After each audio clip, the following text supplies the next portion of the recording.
USA, Canada, Australia, New Zealand এবং first world কান্ট্রির বিভিন্ন দেশে ভিজিটে যাওয়ার জন্য কিভাবে আপনি নিজে প্রস্তুতি নেবেন এবং আপনার ভিসাটি রিজেক্ট হওয়ার জন্য আপনি সচেতন হবেন, এই বিষয় নিয়ে মূলত আজকে আলোচনা করব। আসসালামু আলাইকুম রহমতুল্লাহি বারকাত। সম্মানিত ভ্রমণ পিপাসু ভাই এবং বোনেরা, সবাইকে আন্তরিক শুভেচ্ছা জানাচ্ছি। আপনারা যারা আমাদের ফেসবুক এবং ইউটিউবের মধ্যে সংযুক্ত আছেন, সবাইকে আন্তরিক ধন্যবাদ জানাই। এবং যারা আজকে আমার এই ভিডিওটি নতুন দেখবেন, সবাইকে রিকোয়েস্ট জানাবো ভিডিওটি শেয়ার করে দেবেন এবং ফেসবুক এবং ইউটিউবে সাবস্ক্রাইব এবং ফলো করে রাখবেন। বিভিন্ন দেশের ইমিগ্রেন্ট রিলেটেড বিভিন্ন তথ্য আমাদের এই চ্যানেলগুলো থেকে ইনশাল্লাহ পেয়ে যাবেন।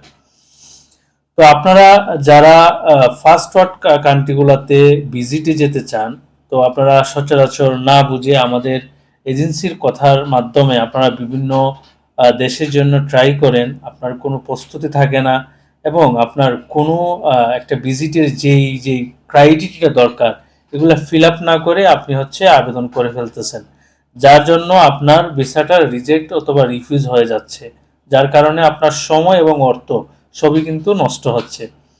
তো আপনি যদি সচেতন হন এবং আপনি যদি আপনার প্রোফাইলের প্রতি যত্নশীল হন, তাহলে কিন্তু আপনার এই রিজেকশন থেকে আপনি বাঁচার অনেক উপায় আপনি খুঁজে পাবেন।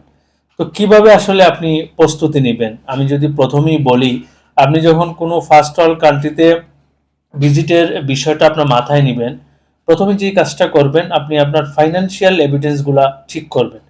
যেমন আপনার ব্যাংক স্টেটমেন্টটা, আপনি একটা সেভিংস অ্যাকাউন্ট বাংলাদেশে আপনি ভালো একটা ব্যাংকে করতে পারেন, যেগুলা ফার্স্ট জেনারেশন ব্যাংক। এবং আপনার যদি ব্যবসা হয় সেক্ষেত্রে আপনি একটা কারেন্ট অ্যাকাউন্ট করতে পারেন। অবশ্যই মাথায় রাখবেন যেন আপনার যে সেভিংস অ্যাকাউন্টটা করবেন, এই অ্যাকাউন্টটি যেন প্রত্যেক মাসে আপনার ব্যবসায়িক, সেটা যদি ব্যবসা হয় বা আপনার কোনো হাউস রেন্ট, শপ রেন্ট অথবা এগ্রিকালচার, যে কোনো পারপাসে ইনকামটা আসতেছে, ওই ইনকামের যে অ্যামাউন্টটা সেটা যেন আপনার এই সেভিংসে হিট করে এবং এই যে অ্যামাউন্টটা আপনি দেখাবেন তার থেকে যেন প্রত্যেক মাসে আপনার যে আনুষঙ্গিক খরচ আছে, ফ্যামিলি থেকে ধরে আদার্স, এগুলো যেন এই অ্যামাউন্ট থেকে আপনার মাইনাস হয় এবং প্রত্যেক মাস শেষে একটা অ্যামাউন্ট থাকে, যেটা মোটামুটি 1.5 থেকে 2 লাখ। এইরকম যদি আপনি 6 মাসের একটা স্টেটমেন্ট সুন্দরভাবে অরিজিনালি আপনি গুছাইতে পারেন, তখন কিন্তু আপনি যে কোনো দেশের জন্য আবেদন করলে আপনার ভিসা পাওয়ার জন্য আপনার অনেক চান্স থাকবে। দ্বিতীয়ত আপনি যদি বিজনেস করেন, সেক্ষেত্রে ভালো মানের কোয়ালিটিফুল একটি ভিজিটিং কার্ড এবং আপনার ট্রেড আপডেট, ট্রেড লাইসেন্স, এবং আপনি যদি বিজনেসম্যান হন, আপনার যদি ট্যাক্স দেন, ট্যাক্স রিটার্ন এবং ট্যাক্স সার্টিফিকেট, এই দুইটাই আপডেট রাখবেন। এবং অবশ্যই খুবই গুরুত্বপূর্ণ, আপনি ভিজিটিং কার্ডটা খুবই হাই কোয়ালিটি করবেন, যেন এই ভিজিটিং কার্ডটা আপনার বিজনেস এবং আপনার পরিচয় বহন করে।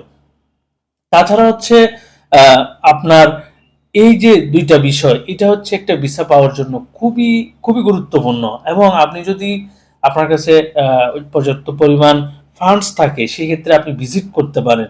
যেমন আপনি 2-4টা ভালো দেশ, মালয়েশিয়া, সিঙ্গাপুর, থাইল্যান্ড, আপনি এই টাইপের 2টা দেশ আপনি ভিজিট করতে পারেন, অথবা আপনার চায়না, মিশর, এইগুলো যখন আপনি ভিজিট করে একটা দেশের জন্য উঠবেন, তখন ভিসা অফিসার যেই বিষয়গুলো নিয়ে চিন্তা করুক না কেন, আপনাকে সে সিদ্ধান্ত দিতে বা ভিসা দেওয়ার ক্ষেত্রে অনেকখানি আপনি মানে আগিয়ে যাবেন এবং ভিসা দেওয়ার জন্য অনেকখানি আপনার জন্য সহজ হয়ে যাবে।